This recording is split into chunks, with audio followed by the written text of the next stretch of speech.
prison industrial complex is the overlapping interests of government and industry, surveillance, policing, imprisonment. As solutions to economic, social, and political problems, it's an entangled web of relationships between prisons, probation, parole services, the police, the courts, and all the companies that make money from transporting, feeding, and selling daily necessities to prisoners. Years ago, private prisons and government agencies saw prison growth and a spike in crime as business opportunity instead of social problems.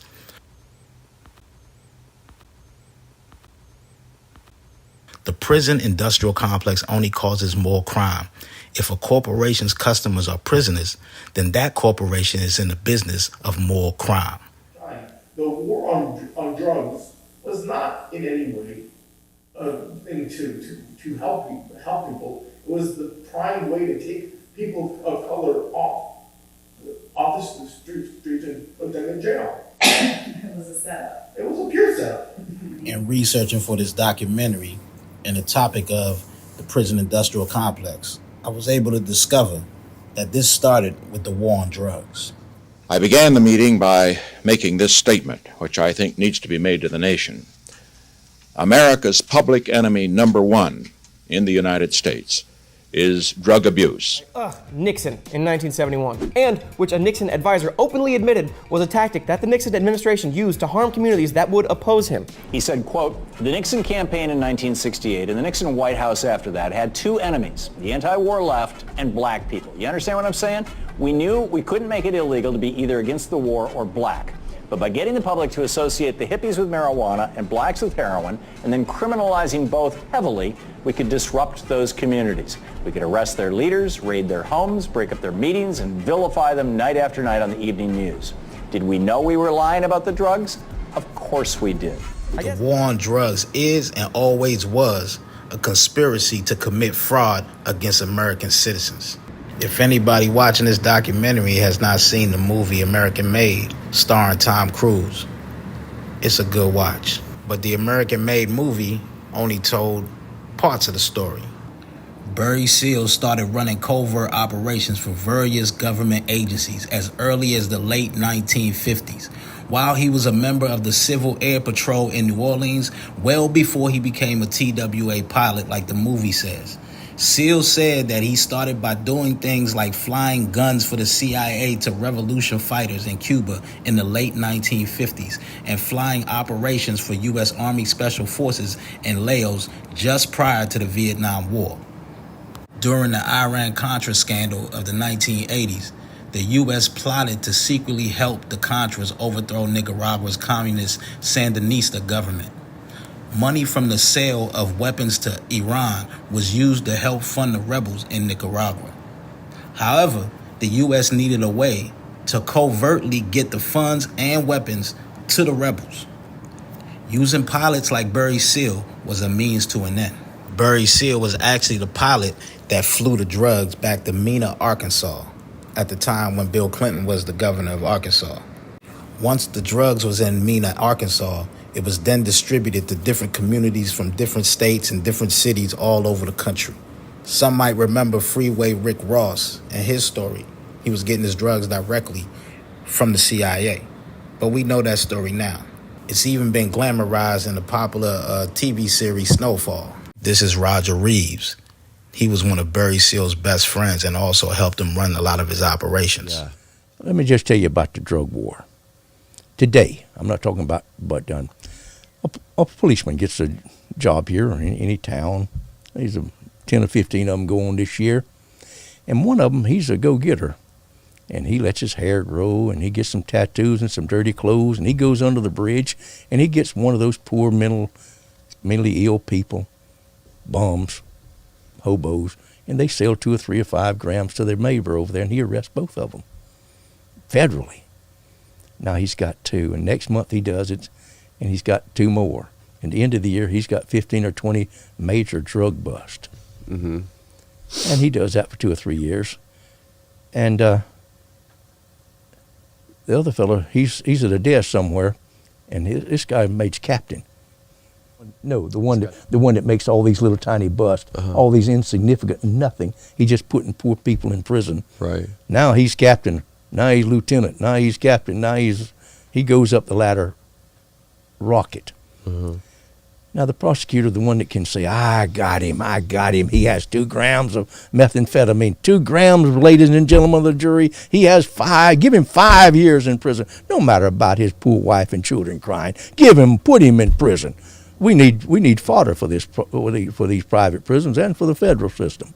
Oh boy, we got him. And if I'm a prosecutor and I get enough convictions, I got a 98% conviction rate, I'm going to make judge. What's up, world? As y'all can see, man, I'm on my way to the court building, and they asked me to come to a hearing today, but as though they applied a guilty plea offer attorney for me from the public defender's office to explain the plea offer that they got for me, because I'm in the motions right now of trying to withdraw my counsel from my case for insufficient counsel and lack of communication and a conflict of interest. I just don't trust them anymore. So, the judge just sent me this Friday and told me that I need to come in court at 10 a.m. on Monday morning. So I'm on my way there now, man. And can't get off at work. Night shift. Man, it's real.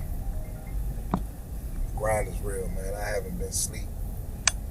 I don't sleep too well anyway, because I got so many different businesses and different responsibilities to take care of and deal with. And it ain't that I'm losing sleep because I'm stressing or something like that. Nah, I'm losing sleep because I'm working. I'm working hard, making sure I'm in everybody's life who I need to be in their life with right now, man. Taking a day at a time, man, but staying consistent and staying busy with it. Running 3 companies and also having a job and also having 8 kids at the same time and a fiance, it ain't easy, man. Going ahead now, man, for some type of plea offer or something, man. We at the federal court building, the D.C. District Court, the highest court you can have. This is real, man. I'm walking in here now. When I come back outside, I'll tell y'all the results. That's all I can say. What's up, world? As y'all see, we just coming out the courtroom. Today is October 25th, 2021. The judge just granted me the withdrawal counsel of the previous counsel she appointed me, which is a win for us because I tried to do that last time with the motions and she told me no, she denied it. So today they actually took that appointed counsel off, gave me another appointed counsel. However, though, they said I can hire my other lawyer. I just don't have him down here with me now, but I had to get the withdrawals down first before I can get the $60,000 lawyer, man. So, I appreciate everybody. Continue to be legendary. We out here, man. My daughter made it out here. She out here with us, support and all that good stuff. And my nephew was your brother. And my brother, he over there, he ain't even in the camera, but he's still there. And thank y'all, man. What's up, world? I'm here today, man, to make sure that I put this footage together on here for y'all to see what true friendship, true brotherhood, and true real nigga shit do, man. Family, all that. This is my brother right here, Lil Randy. I know y'all know him. Y'all see me with him all the time, the ones that do know us. You know what I'm saying? From all the things we have done in our past and all the things that we do now currently. That's good, you know what I mean? But he definitely did a good lookout today. He came to court with me today. He seen how them people talk to me in court, man. He see how them people makes me look like who I am is not what they make it look like I am, and they just really talk to me very disrespectfully, man. However, I'm humble though. I accept it and understand. You know what I'm saying?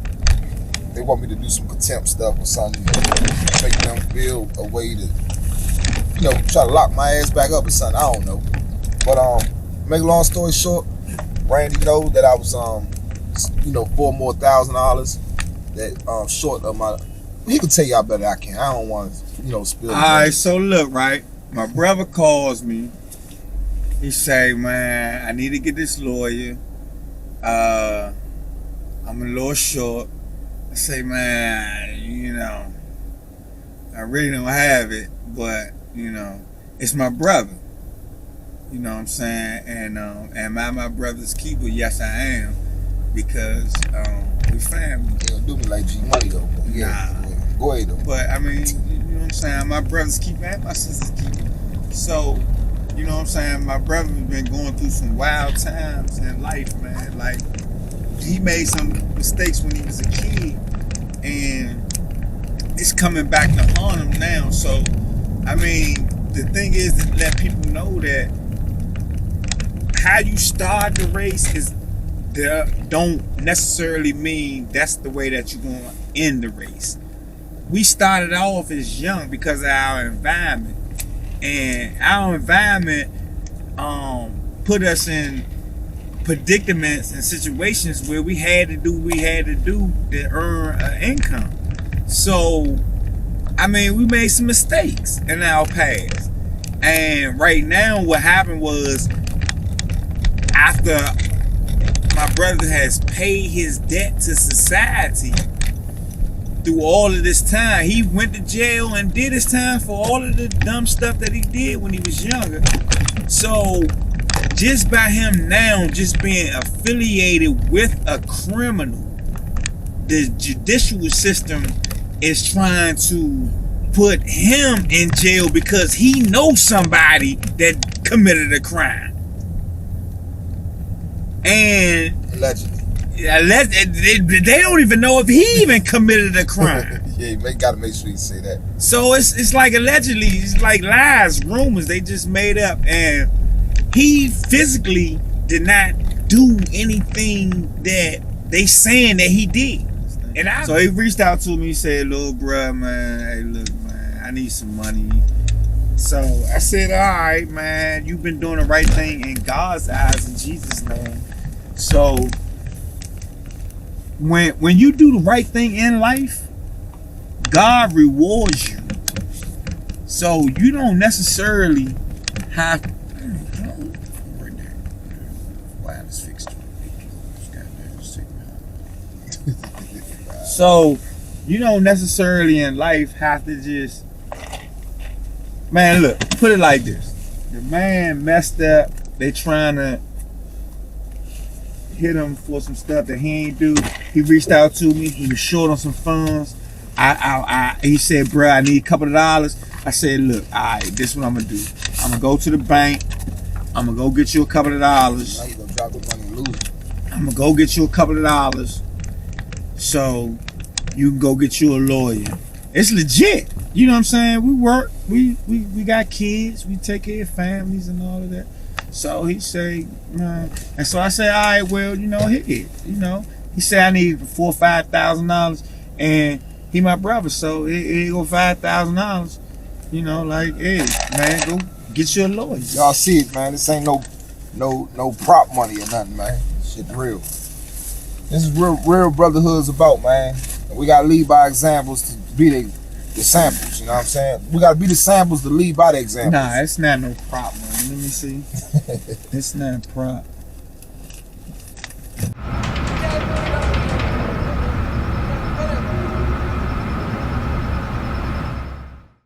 Meet Dave Schrank and Courtney Skinner. Dave is the president and founder of the National Trauma and Education Policy Board. Courtney also works with Dave and his organization, and she specializes in mental health and incarceration. We'll be hearing more from them a little later. James, we watch the news. I obviously Google search a lot. I don't remember exactly how his case popped up on my radar, but I remember, going down the rabbit hole of James Hutchings and reading about his case, and I thought it was very interesting in that it had started in Fort Meade, and then it went all the way through and back and came out of DC as a conspiracy to defraud the federal government.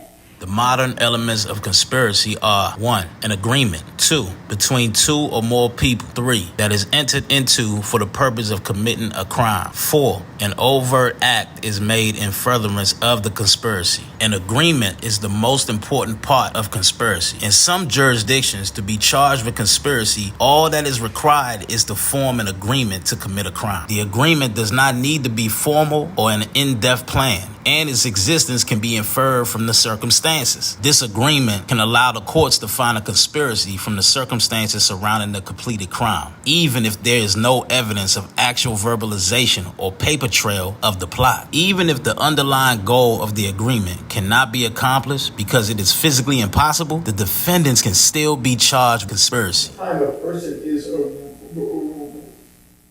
arrested, mainly people of color, they actually didn't do it. Caught in the wrong place, wrong time, or literally just trying to survive, eating off something, trying to get nourishment, trying to get something for the purpose of survival, but didn't actually break the law. However, as soon as you're brought into the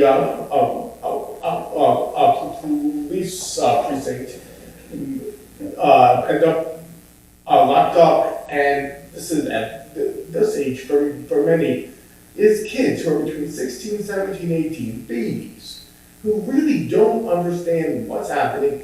They don't understand why they're there, and they just want to go home. And they're told, you take a plea deal, and you're going home. Mm-hmm. As soon as you take that plea deal, you have a permanent record, which means that you will be targeted that much more from then on. And then it gets harder to find a job. It gets harder to do basic things that others have a very easy time doing in order to make ends meet, provide, and so on. So when a person says, I didn't do it, it probably is the first time they did it. And they're still going back to having been screwed over their first time. That being said, when looking at the amount of cases that come up, we know that so many are targeted and aren't getting a fair shot. So I happen to just like Courtney see Incarcerated Lives Matter on Facebook, and I reached out to the person who was ahead of it, which happened to be Mr. Hutchings. As I'm reaching out to him, I'm telling Courtney, I just found this guy. This looks really interesting. This is a clip from DOC TV 813 when he interviewed public defender Shayna from Florida. Listen to what she had to say. And also go check out his channel on YouTube.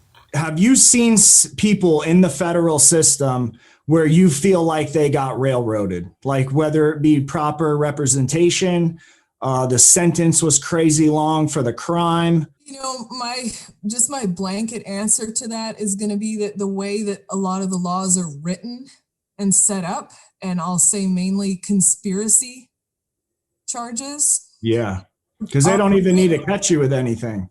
No. It's crazy. No, you just need to be associated with the whole scheme. That's it. You know, and there's such I've seen a couple of people go to trial, and it's just the saddest thing, because here's kind of a misconception that I see in a lot of clients. I'll hear the lawyer tell them over and over again, like, you know, and we'll go through the story like, okay, this is what they're going to set you up to look like. And they're like, just let me tell my story and convince them. And then we're like, okay, but even if you tell your story and try to convince them, the statute says, you know, this. Right. Says this, and this is what the judge is going to instruct them on to get a conviction or whatever, or, you know, not guilty, right? Right. And it's for some reason with a lot of people that just want to tell their story, they have this disconnect with how the laws are written, and make a choice to go to trial when really it's just a slow guilty plea.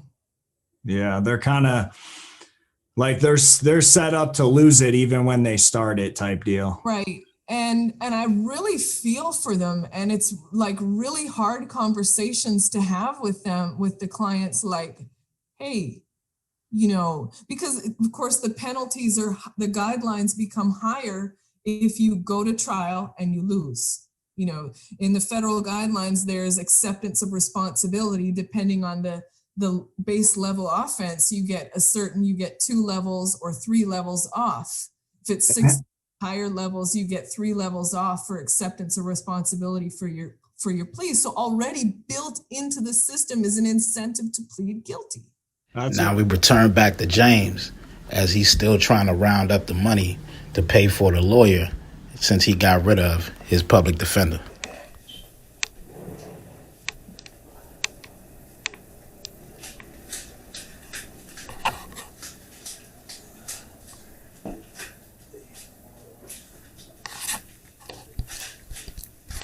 Yeah, I just sound like y'all just hit a lick or something. No. Hit a lick. A legit money. Yeah. Gotta get this lawyer money up. Deadline is tomorrow, 9:30 a.m.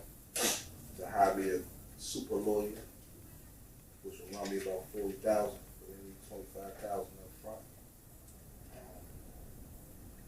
Grind this money up with help of friends and family, and also my own personal grind. I got like $100 in my pocket now, but we get it right back. This is how it works, man. We'll be hiring this lawyer tomorrow, but I gotta call one of my men because it's $430 short. It's always Sunday. Hey y'all, we about to go get this lawyer, man. Hope everything goes well. Same. Back at the Holway House with the IMF team after a disappointing day trying to get a lawyer for James. But James is not discouraged. We're looking forward to eating this meal and enjoying ourselves like we always do. God bless the food, man. You know how we do. God bless the food. I know, right? We got greens. We got chicken. Jada wants you. We got the man about to bake the cake. What you want? I'm about to hang up. Man, we doing it big here, man. Thanks to Tina Jackson's Catering. That's Yeah. Tina Soul Food Cuisine. Tina Soulful Cuisine. We appreciate you. Let me introduce you to the newest member of the Holway House, Turk Barnes. Welcome a new brother to the Holway House. Turk. The remote control for what? Hey, y'all go. Hey, what's up, world? What's up, Ty? Hey, one more thing. Ty, what's good? What you doing, Ty? Get off work? Get off work, man. You know, good brother right here, good man right here, man. Look out for me. You know what I'm saying? I appreciate it. Good man, Black K too, right? Hey, Black, good man right here. Good man.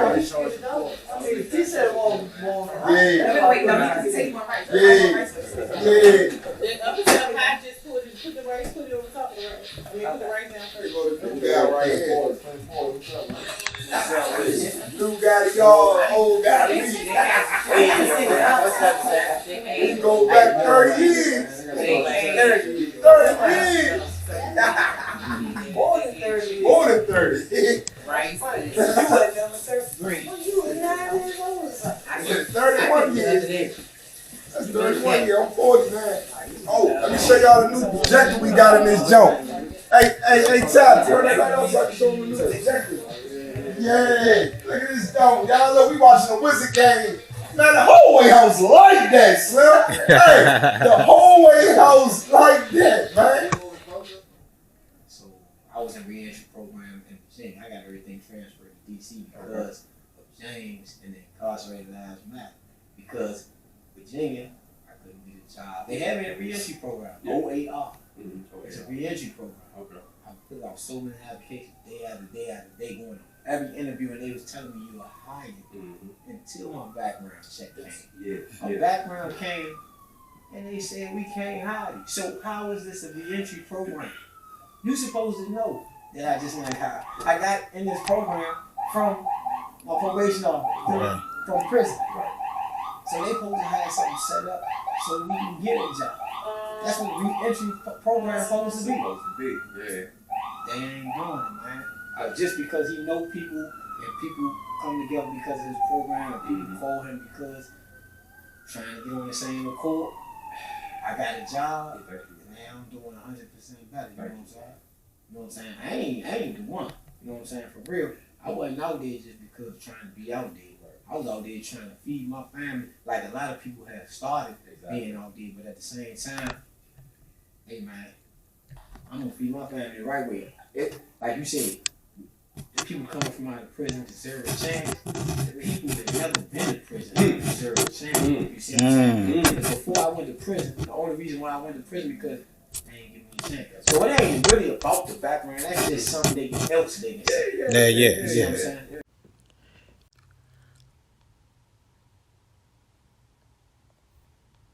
It's Jacob's birthday, James's son. So the family's taking him out for some fun times. How would you turn it up?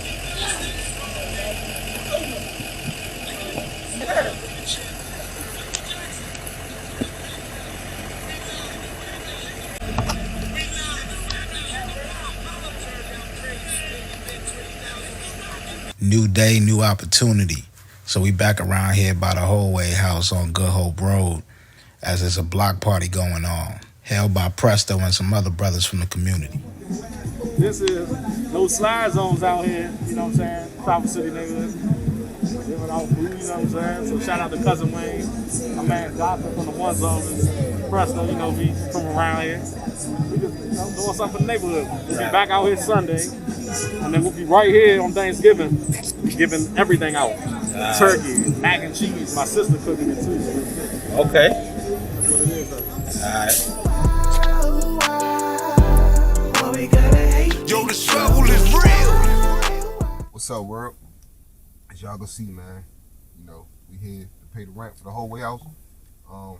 Special shout out to Incarcerated, Males and Females Transportation LLC, also ILM, which is Incarcerated Lives Matter, Sportsbook Consulting Group, LLC.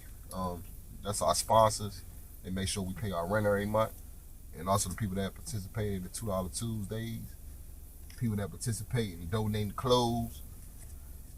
You know, Incarcerated Males and Females Incorporated, man, we appreciate all y'all, man. Y'all making sure that we pay this rent every month. This shit real. This shit, you know, I ain't one of them dudes to be showing money and shit on no motherfucking camera or nothing, but I think this need to be said, man. This is our 5th month going into paying our own rent without no grant money, no help, no nobody giving us a loan or donation that's well of enough, you know, to pay this Holway House rent. Because what we do is we give these guys coming home a whole opportunity back to society, man, which the halfway house would never do. So y'all make sure y'all continue to follow this movement, man, and follow this motherfucking plan that God got us on. And participate, man. Donate something, man. You know what I'm saying? This shit real. This real money. This ain't no ones, no fives, no tens. It's 20s, 50s, and 100s. So y'all see what the rent is. But yeah, man, I am the CEO, founder, James Hutchings. And just want to let y'all know this, man. About to go ahead and get this cashier's check, man, pay this rent. Appreciate y'all. Gone.